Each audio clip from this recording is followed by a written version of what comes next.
বিভিন্ন রকম প্রভোকেশন উত্তেজনা ছড়ানোর চেষ্টা করছে। জাতিকে রক্ষা করবার জন্য তাদের নিজেকে প্রত্যেককে সজাগ হয়ে থাকতে হবে। এখানে দাবি উঠেছে আরো সব তীব্র স্বরে যে আমরা হাসিনার বিচার চাই, গোটা জাতি হাসিনার বিচার চায়।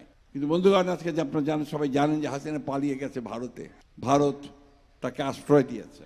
আপনারা দেখেছেন যে সেখান থেকে সে বিভিন্ন অডিও ভার্সনে, কথায়, ভিডিওতে এখানে আবার বাংলাদেশে নৈরাজ্য সৃষ্টি করবার জন্য বিভিন্ন রকম সেই প্রভোকেশন উত্তেজনা ছড়ানোর চেষ্টা করছে। এবং তারা এর মধ্যে চেষ্টা করেওছে। গোপালগঞ্জে ইতিমধ্যে তারা সেই অবস্থা তৈরি করেছে। বন্ধুগণ, এই কথাগুলো বলছি এই জন্যে যে একটা জাতিকে তার নিজের দেশকে রক্ষা করার জন্য, জাতিকে রক্ষা করবার জন্য তাদের নিজেকে প্রত্যেককে সজাগ হয়ে থাকতে হবে। আজকে দীর্ঘ 15 বছর এই হাসিনার ফ্যাসিস্ট সরকার এই দেশের মানুষের উপরে স্টিম রোলার চালিয়েছে। আপনারা যা বিএনপি করেন, বিএনপির হাজার হাজার নেতাকর্মীর বিরুদ্ধে মিথ্যা মামলা হয়েছে, অনেকে কারাগারে গেছেন।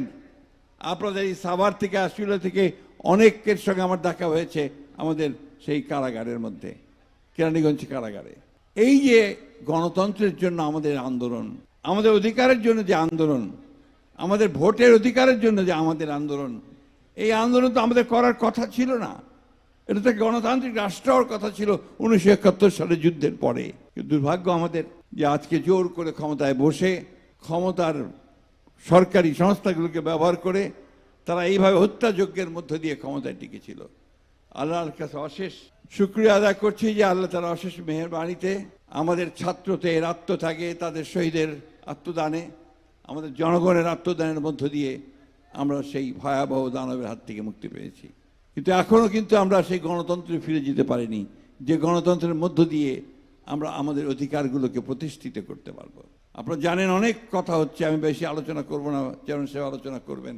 আজকে দেশকে আবার সঠিক জায়গায় নিয়ে আসার জন্য আমরা আমাদের নেত্রী দেশনেত্রী বেগম খালেদা জিয়া, তিনি 2016 সালে একটা ভিশন 2030 দিয়েছিলেন রাষ্ট্রটাকে পাল্টানোর জন্য। আবার আমাদের ভারপ্রাপ্ত চেয়ারম্যান তারেক রহমান সাহেব, তিনি 2022 সালে 31 দফা কর্মসূচি দিয়েছেন এই রাষ্ট্রটাকে বদলানোর জন্য, কাঠামো বদলানোর জন্য এবং বিচার বিভাগের স্বাধীনতার সহ বিভিন্ন সংস্কারগুলো করার জন্য। আজকে দীর্ঘদিন যাচ্ছে, এগুলো নিয়ে অনেক বাদানুবাদ, পত্র পত্রিকায় বিভিন্ন লেখালেখি হচ্ছে। মূল কথা যেটা, সেটা হচ্ছে যে এই হাসিনা এবং তার দোসরদের বিচার কিন্তু এখনো সেই যেটাকে বলি আমরা দৃশ্য সামনে আসা, সেই দৃশ্যমান হয়নি। এখনো কিন্তু আমরা দেখছি যে অনেক শহীদ পরিবার তারা তাদের সেই যেটা মিনিমাম যেটুকু সহযোগিতা পাওয়া দরকার ছিল সেটা তারা পাননি। এখনো দেখছি যারা পঙ্গু, যারা আহত হয়েছেন, তাদের চিকিৎসা চূড়ান্ত হয়নি।